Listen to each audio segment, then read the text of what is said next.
ketika teman-teman dari RRQ Kazu ini benar-benar sedang melakukan defending. Yap, Purgatory sudah akan kita mulai lagi Survivor. Jangan lupa kencangkan sabuk pengaman kalian. FF Indo bersatu, kita masuk di Purgatory yang pesawatnya sudah terbang dari bagian crossroad menuju ke bagian ujung dari Fire Brigade. Seperti round-round sebelumnya kita hanya 9 tim dan sudah ada 3 tim yang langsung eject dari pesawat mereka, turun ke bagian tengah, ke samping sebelah kiri, samping sebelah kanan terisi bahkan EVOS Phoenix di sana mendapatkan 3 area sekaligus dan RRQ Kazu sepertinya membuat sebuah strategi yang lain dan meninggalkan area Brasilia. Wah, mereka tahu pasti kalau di daerah Brasilia ini bakal ada 2 tim sekaligus, bahkan 3. Ada tim Flash dan juga ada EXP. Dan kalau lu lihat keputusan mereka untuk bermain di Mount Villa dan Golf Course ini bukan tanpa alasan. Mereka sedang melakukan yang namanya menghindari fight di early game. Mereka tahu betul bahwa Golf Course dan Mount Villa ini merupakan salah satu titik yang cukup aman dan tidak padat penghuni untuk di early game. Tapi kita bakal berpaling sedikit untuk ke tengah map kita, Brasilia Rumah 13. Kali ini bakal ada 2 tim yang bakal berseteru. Ada Expand dan juga ada teman-teman dari tim Flash, Bigan. Yap, ini dia tadi juga sempat ada sebuah shockwave yang connect dari tim Flash ke arah dari tim Expand. Dan area Seven House itu sendiri masih cukup kosong, menjadi tempat utama untuk Cobra di sana. Dan bisa aja dari Cobra sendiri mengkonfirmasi kalau di Seven House ini masih kosong dan masih bisa dimanfaatkan untuk secara resource-nya. Ini juga bakal jadi satu buah kabar yang baik kalau misalkan kedua tim ini fight di early game. Kabar baik untuk kita, untuk kita. Iya. Khususnya RRQ Kazu maksudnya. Betul, karena expand-nya itu sendiri di game sebelumnya berhasil dapetin Buya. Dan kalau misalkan mereka tim fight di sini lalu mereka harus tumbang di bagian area Rumah 13-nya juga ini agak sedikit meringankan tuntutan untuk RRQ Kazu. Yes, dan kalau kita lihat dari Hotshot sendiri, memang Hotshot merupakan salah satu tim yang punya drop zone di daerah sentral. Karena mereka juga sudah mendeklar bahwa sentral adalah milik mereka. Dan mereka juga sangat suka untuk turun di sana dengan lootingan yang banyak dan bisa membuat mereka untuk bermain agresif ketika melakukan rotasi. Tapi pembahasan ini bakal kita tahan sedikit karena kali ini The Excel sudah mulai melihat ada lawannya di sebelah kanan. Grenade sudah dilemparkan juga mengenai damage terhadap seorang Excel di sana. Dipukul mundur tapi sayangnya tidak cukup kuat, berhasil ditumbang tim Flash dengan 4 orang yang cukup lengkap. Kali ini bakal melakukan commit kehadap teman-teman dari EXP yang baru saja mendapatkan, tapi seorang Roy berhasil menumbangkan 1 player dari lawannya. Roy sudah terlihat di sana dan pada akhirnya tim Flash 4 poin eliminasi harus ditukar oleh seorang Yanbin saja, tapi tidak apa-apa karena mereka masih punya 1 vending machine kali ini, Bigan. Yap, vending machine yang tidak terlalu jauh juga dari ada pertempuran. Dan kabar baiknya adalah untuk tim RRQ Kazu kali ini tim expandnya sudah tumbang di awal-awal oleh tim Flash. Meskipun mereka berhasil mendapatkan 4 poin eliminasi pertama dan zonanya masih mengitari area Brasilia, ini masih bisa sedikit meringankan tuntutan untuk RRQ Kazu yang mereka pun belum bertemu bersama dengan tim yang lain. Mereka belum melakukan rotasi kedua. Tetapi terlepas dari Yanbin yang harus ter-take down, 3 temannya dari tim Flash ini mereka berhasil untuk menyelesaikan sebuah pertempuran tanpa harus benar-benar kayak terluka, harus tumbang 3, dan semuanya berhasil dijalankan dengan sangat lancar oleh tim Flash itu sendiri. Dan mengingat bagian Brasilia sampai sekitarnya pun ini masih kosong, harusnya yang diwaspadai adalah tim Flash memiliki resource yang sangat-sangat banyak. Seharusnya Rumah 13 bagian bibir pantai seperti yang dikuasai oleh seorang Sin ini, Seven House, bagian rumah batu di bagian bawahnya yang ada garasi sebelah sana juga masih bisa menjadi pilihan untuk tim Flash menghabiskan semua resource yang ada. Cukup sepakat. Dan kali ini dari EVOS Phoenix nih, Gan, menurut apa yang terjadi dengan mereka di game pertama dan kedua? Apakah mereka belum mendapatkan temponya atau mereka sendiri lagi kurang nyaman dengan device yang mereka gunakan, atau memang mereka lagi ngetes ombak aja nih? Ini perdananya mereka di play-in. Betul. Nah, ini mungkin satu hal yang berpengaruh juga. Ada sedikit ketidaknyamanan mungkin. Barusan 1 skill stave ya harus dinyalakan mungkin secara tidak sengaja. Secara tidak sengaja. Dan harus memasuki mode cooldown kembali. Betul. Itu merupakan hal disayangkan karena kalau misalkan dalam waktu 30 detik ke depan mereka ketemu sama lawan, stave mereka hilang 1. Stave hilang, otomatis fragger dari lawannya bisa bergerak dengan cukup bebas. Itu dia. Mungkin ada sedikit ketidaknyamanan dari tim EVOS Phoenix yang mana mereka harus lebih bisa menyesuaikan lagi bermain di stage secara langsung. Dan kalau kita lihat RRQ Kazu masih berada di pinggiran setelah mereka melakukan lootingan di daerah golf course dan Mount Villa. Mereka sudah bergerak menuju ke Quarry dan melakukan lootingan di sana. Dan menurut gue mereka juga udah bakal tahu siapa yang bakal bermain di daerah Marble Works dan siapa yang berada di Central. Kalau sekiranya mereka ingin bermain lebih aman, mereka bisa bergerak dari sekarang menggunakan vehicle untuk ke tengah-tengah dari zona pertama. Karena kecenderungan dari RRQ yang bermain di game pertama adalah mereka bisa secure inti dari zona pertama ketika zona pertama belum bergerak. Ya, itu dia. Mengingat juga di bagian Quarry seharusnya masih ada 1 sampai 2 info box yang bisa mereka pakai. Bahkan Quarry pun masih ada terdapat 2 dan bagian sebelah atasnya dari area dari RRQ seharusnya masih ada 1 vehicle. Jadi total masih ada 3 vehicle yang bisa dimanfaatkan. Dan ditambah dengan ada info box sama ada upgrade phase yang bisa digunakan juga. Betul. Ini ngebuat mereka punya firepower yang cukup kuat untuk bermain di mid game menurut gue. Cuman yang menjadi permasalahan adalah kalau kita ngelihat RRQ yang sekarang, RRQ itu berada di late game bakal cukup kuat ketika mereka melakukan rotasi. PR mereka di sana kan. Nah itu dia.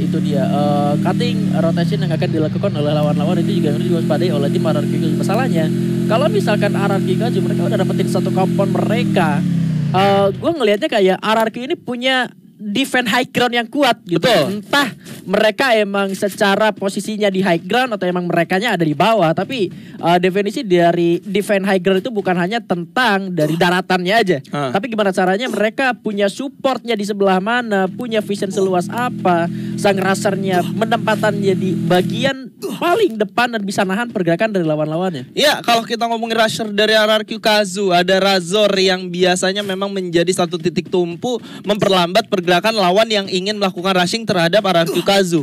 Ditambah dengan daya tahan dari seorang Razor yang cukup bagus ketika menjaga badan, itu ngebuat teman-temannya bisa melakukan flex lagi.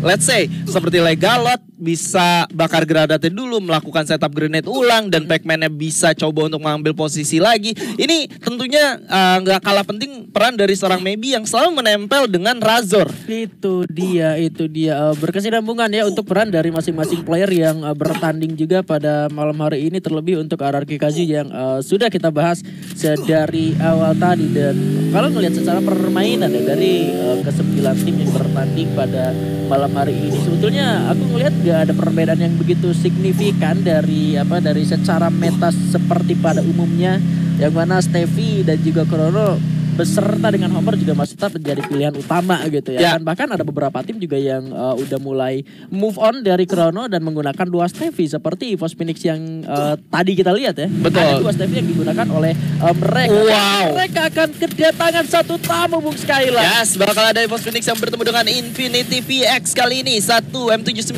sudah dilontarkan, masih belum mengeluarkan hasil, tapi seorang Juna sudah mulai menggunakan Steffi-nya untuk melakukan resetup ulang. Dan kali ini kompon sudah berhasil di retake, otomatis bakal menjadi keadaan yang sama.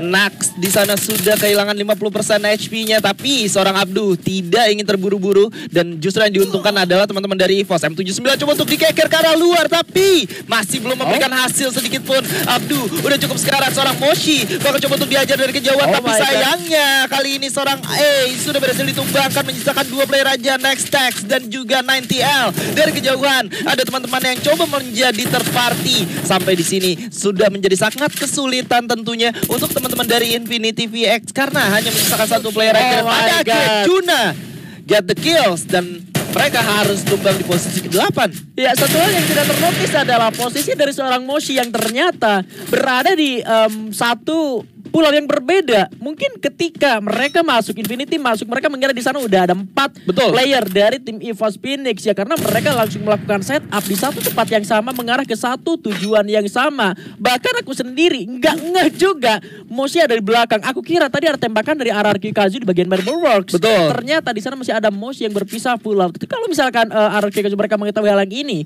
mereka bisa memberikan satu celah dari satu sisi yang bisa diambil oleh dari tim EVOS Phoenix. Tetapi kalau misalkan kita ngobrol lagi tentang fight-nya antara Infinity dan juga tim EVOS Phoenix, itu satu miss moment aja tadi yang didapatkan oleh tim Infinity karena mereka nggak terlalu aware ke samping sebelah kanan yang sedang mereka press saja tadi sehingga Moshi mendapatkan 1 hit membuat formasi dari tim Infinity acak-acakan dan 3 player yang berada di depan berhasil mengeksekusi dengan sangat cepat. Dan tadi yang sangat disayangkan ketika EVOS Juno udah mengeluarkan Steffi-nya, di situ harusnya M79 yang dipegang oleh Infinity VX benar-benar dimanfaatkan dengan sangat efektif gitu. Tapi sayangnya penggunaan M79-nya gue lihat belum menjadi satu titik tumpu yang bisa membuat mereka mendapatkan kemenangan, Gan.